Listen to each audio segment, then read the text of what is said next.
Phil, they did it. They announced early this year the Eternal Weekend schedule.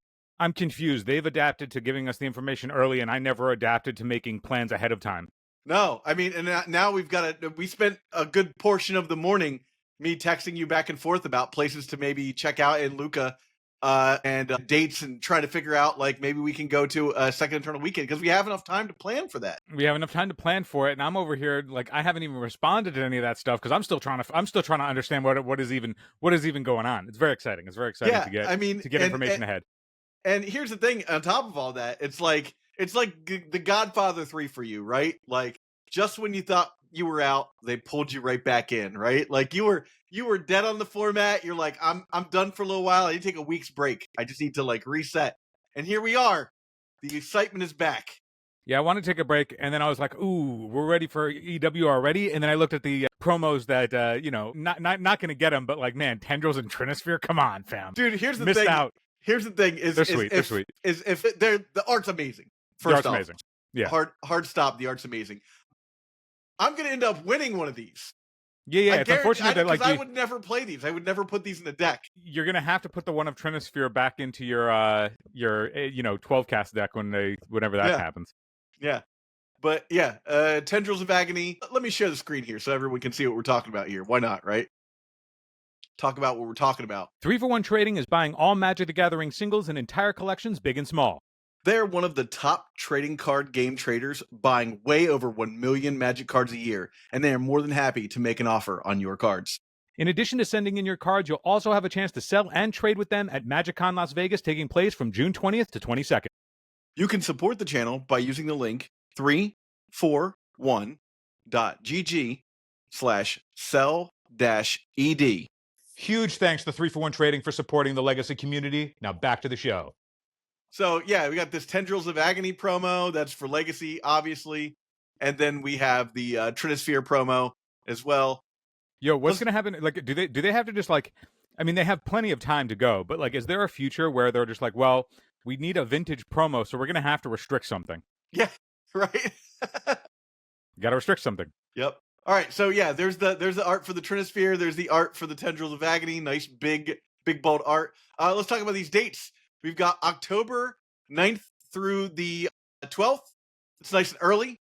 That means that, and I feel like that's early enough that, like, it doesn't conflict with any major holidays or anything like that, right?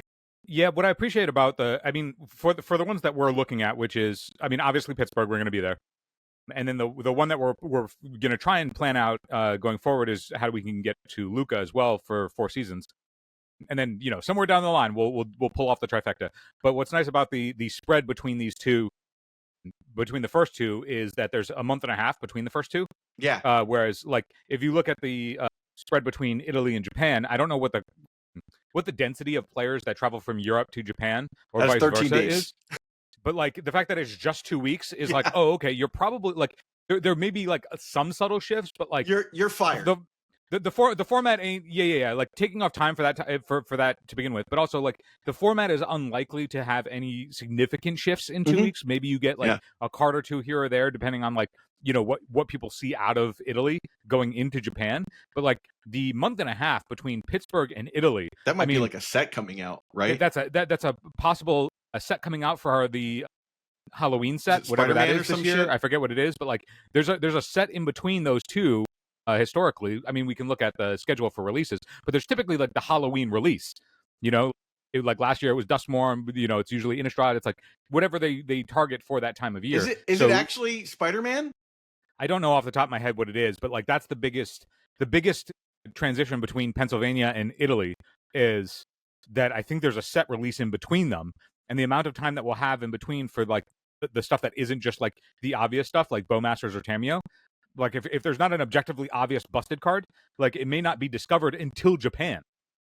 Okay. So the next set is called Edge of Eternities. That releases on August 1st, right? And so this is a look at 2025. I'll show you over here where I can... August will be certainly plenty of time to test out everything before Pittsburgh. Yeah. On Edge of Eternities. But that's just going to be, like, Edge of Eternities is what? Like, that's the set where they spoiled like the blue-white guys in Aether Drift. No, Those no idea. artifact cyborg Sure. guys. So there's going to be more we're going to see more affinity in that set. I think That's the the card you're artifact talking pump. about is Sid, isn't it? No, Sid is in Final That's Fantasy. Final Fantasy. That's like a Final Fantasy character. Okay. So Edge of Eternities is the space set, and they spoiled Sick. in Aether Drift. There's the blue-white artifact construct guys that have affinity or like care about artifacts. Okay. And those were a plant for Edge of Eternities. Hey, so I care about artifacts, so that's great. It's gonna be blue-white. As always, blue-white is the artifact. It's either flyers or artifacts. It's either flyers or artifacts. They can't ever go away from blue-red spellslingers. They can't spellsling in any other colors. Blue-white artifacts is going to be in Edge of Eternity, so we're going to see affinity there. And they've been pushing affinity, just sort of like power creeping old affinity cards. And so, like, I imagine that we'll see something there where your Emery decks will likely get some sort of significant push. Ancient Tomb decks will certainly get a significant push out of that because of those cards. Why not? So, right? Like, anticipate that. But then, Spider-Man. So Spider-Man that could be before like November. UUB has to be the holiday release, so it has to happen. The Spider-Man set has to happen during that late September, early October window. Unknown Universes Beyond. I was like Universe of Universes Beyond. Or not unknown. It's just a crossover. Unannounced Universes Beyond. Okay. But that's the holiday set. That's whatever comes around for people to buy gifts at Christmas. Okay. So the Spider-Man set is the Marvel Spider-Man set, where they're gonna have to push the absolute. I'm gonna be playing with forking. I don't know what's Doc the. Ock. I'm gonna be playing with Doc. Well, Doc Rhino. Playing with Carnage. Rhino and Doc Ock, and dude, like we're gonna have Spider-Man stopping Shocker. a train, Tobey Maguire style, and that's just gonna be, the Green Goblin. Green Goblin's winning Eternal Weekend Italy is what's gonna happen. Who else am I missing? Electro. Dude, is it awkward that when they have to design for the stuff, but they're like, okay, well, the color pie and what it stands for goes against the colors of creatures. Yeah, so no, it's bothersome that like Spider-Man is like a blue-white creature. So Green Goblin is black-red. Like, it's like, there's no way that we can make Green Goblin green because he doesn't care about any of that stuff. Yeah, the Rhino probably will not be green just because. It's like what was it? It was like they make him an artifact creature. He could be gray. That would be perfect. Saruman what was it? The Saruman of many colors. And he's only three colors. Was 3 colors. So that's reasonable. Sure, many. I guess. Wasn't it like Saruman the something and it was blue? The Saruman the white was blue. Yeah. Saruman the white was blue, and it's like they got to be like, this is just it just doesn't feel right. Yeah. Like we know it's correct, but it doesn't feel right. Well, let's talk about the rest of these dates, right? So you've got Luca, Italy, by 4 Seasons, which is awesome. You know it's going to be good. Yeah, you know it's going to be good. That's going to be a great event. Run well. And that'll November, if we go, that'll be our first 4 Seasons event too. That's going to be sweet. Yeah. And it's on the 27th to the 30th of November. That's Thanksgiving weekend, dude. Well, that's Thanksgiving weekend in the United States. Yeah. No, that's great. That's great for Europeans. Great for Americans that want to go to this because I already get off on Thursday and Friday. What I need to know, Phil, is 1, how you feel about doing Thanksgiving in Italy. 2, the biggest dinner possible is what's going to happen. 2, we're just absolutely. Where do we find the turkey? Where do we find turkey out? And they're like that protein has no flavor whatsoever. Here's meatballs. I mean, Victoria will make a Thanksgiving dinner. That's for sure. My wife, that's our thing. Like that every year. Like we have a few in our family of 2 people here. We have a few traditions, and one is that we don't go to family's place for Thanksgiving. That is us holiday. We stay in. We cook. I watch Mystery Science Theater 3000 all day long. I just do nerd shit, and she cooks and makes everything, and then at night we just watch Christmas specials and during dinner I have a Christmas commercial mix on YouTube that I watch like during dinner. Oh shit, dude. Yeah, so I like that day is planned out for me. But yeah, that's good stuff. I mean, obviously we'll be playing a little bit of Magic at some point, right? Yeah. I mean I imagine that the actual Eternal Weekend is going to be the softest and worst part of going to Italy. Yeah. Fortunately by this time Legacy will have rotated 3 times and endured at least 2 bans between now and Pennsylvania. Right. So we've got in a month, at the end of this month, And then the end of September. So we will have seen two rotation bands, and then the third one will be like probably the end of December or early November, right? Yeah, 2 rotation bands, and it's still going to be the same 5 cards at the top of the format. Sure, for sure. But I mean, For sure. And then Japan, the 13th and 14th of December. So, I gotta say, it probably will be very pretty in Japan during it's Christmas got to be time. amazing. Like, oh my god! Do you know? Excuse me. So Haruya was the host of Eternal Weekend last year as well. Yeah. Was it also in Yokohama? I don't know. Okay. Yeah, I mean, it's just off the top of the head. Like, that's the. I still haven't traveled to Japan. I would love to go to Japan at some point. And last year, this is switched from last year, right? Wasn't Yeah, Japan first? Not Italy. It was. I forget what the sequence was, but I know that I think we were last. It was in Prague. Yeah, Prague. It's been in Prague the last several years. Yeah. And now it's in Italy. I love that. Like, look, nothing against Prague, but like, I've been to Italy a few times. Italy's wonderful. It's easy for me to get around. I can read stuff for the most part. I'm excited, dude. And we'll go to Florence one day. It's gonna be great. It's pretty close to Florence. It's very close to Pisa. I don't know, man. I'm hype. I didn't get a good chance to read much more of this. I will say, no art. Yeah. There's still no art. I didn't expect them to bring art back, even with the clamoring for art. But honestly, like, even without art, like Kai Sawatarix, he did art for Max Dorshin won Vintage, and then he made the art piece for. And like, honestly, like, if WotC abandoned the art, and for what it's worth, like, I might be an outlier here. As much as I appreciated that there was the giant card that you win, the fact that it wasn't like an original art piece, it was just another big card that you can get. Like, it's a big card. It's a big card that you get at like SCG opens and stuff. Everyone's got a like, big card. Like, if it's not like the original art, like, I want fucking oil on board, right? Yeah. Like if it's not original art, like, I never really cared about that sort of thing. I might be the outlier there, but like, the fact that the winner of this thing, like, it would just be awesome if it was like within the community that, like, shout out to Kai for doing that last year. And it's like, if Kai just like goes in this year as like, yeah, I'm going to make the art, and then we can just like, crowdfund essentially a way to like pay him for that time to like make the thing that is like integral to the community at large. Like, what a way to like, what a representative way to like, yeah, the community builds the kind of a clout that it wants. Like, that's awesome. I'm hoping that happens again to some capacity, whether that's like other, in addition to Kai, it's other people who like do things tangential to Magic with their art forms, and like use that as a way to like essentially like pay it forward to the community in a way that like elevates these events. Because like, if I won an Eternal Weekend and then Kai was like, yo, I'm making you a painting, like, I would love that so much more than if I got one of the blown up cards. Eternal Durdles is proud to be sponsored by Moxfield.com.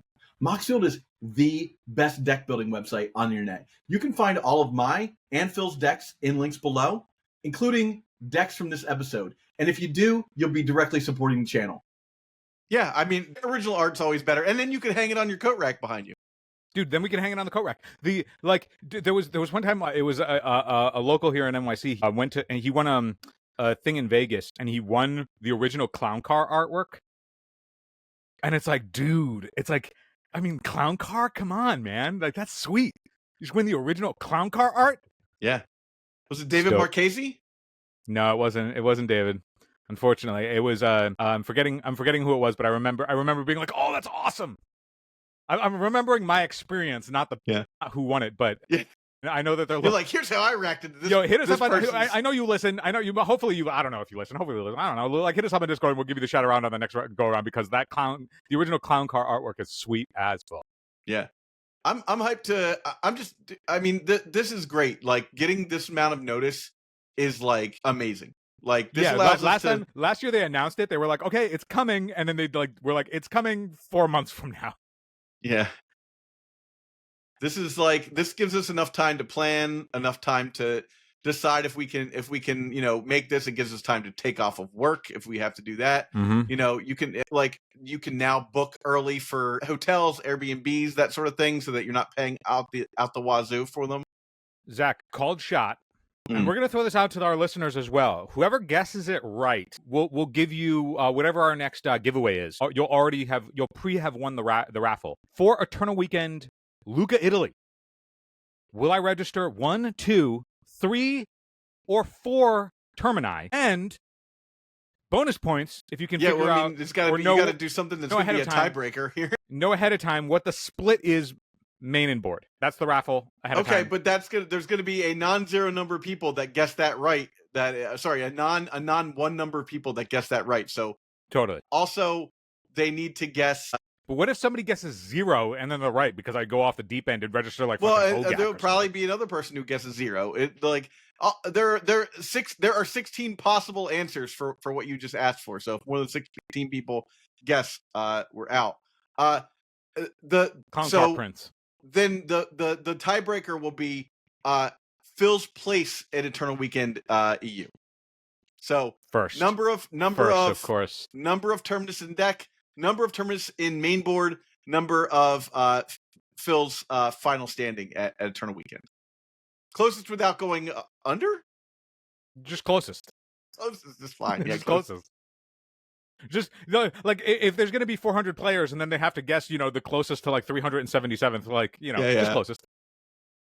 I mean, I am almost sure, and they came in today, I will be on voice breakfast, assuming that nothing changes too drastically from now to then. Only 2 voice, dude? What if you're like, oh man, I need to have all 4 voice? I'm a 2 voice guy. I actually think that after playing it, and I'll post a video. I had like 3 rounds the other day where I played Zac. I didn't do great, but I think my takeaways were like, I want voice, but I also want Tamio. I don't know that I want Teferi. So like that was what came out, Tamio and Teferi. Mm-hmm. But I think you want at least 1 or 2 Tamio in the main deck because that card is just so potent that your opponents have to play around that. And then if they have to play around that and Core and Cephalid Illusionist, I might be on the no days plan at that point. So I'm just trying to figure out what. And there's also a Spell Pierce that's in the list that I wasn't like super impressed with. So yeah. I definitely want a couple of Tamios in the main deck, but that's a whole nother conversation. Like I said, we're just hyped that we got this information early. Shout out to Card Titan. I'm hyped. I'm hyped. Card Titan's running this again and in Pittsburgh. The last 2 events in Pittsburgh have been quite good. I wonder if we're going to run up against the round 1 pairing of, are we going to see the cheerleader squad again? Dude, we're running back the broken speaker system where we're going to hear whatever's happening at the cheerleader competition at the. All I request is that every vendor that comes, please bring all of the alters and cool miscuts and misprints and all of that cool shit that I know you bring to Magic Cons. Bring it to Eternal Weekend as well, please. Like there amongst my kin in the altar community, I know that there's plenty in the miscut community and there's plenty in the weird oddities community. Like, bring all of that stuff. Like, this is the time to bring it. Like, I know you were going to bring old school, but bring all of the weird stuff. That way all of the weirdos that are going to Eternal Weekend can weird out. Bringing pre-modern too. I need to talk to Nick Koss and be like, hey, we're doing a big event for pre-modern. Please, let's do it. Please, we'll be in it. Also, if you're 4 Seasons and you're listening right now, this is a great time to make sure there's a big pre-modern event there. Italy is one of the biggest pre-modern communities on the planet right now. Right? Like, of course there's going to be pre-modern there. There has to be. I'm going to have altered AKs by then. Yeah. All right. Well, like I said, this was a fast one. We just wanted to talk about our reaction live to the announcement.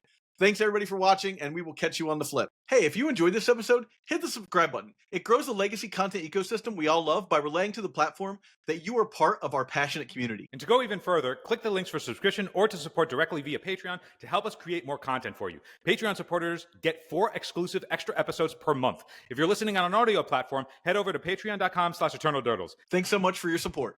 We'll see you in the next one.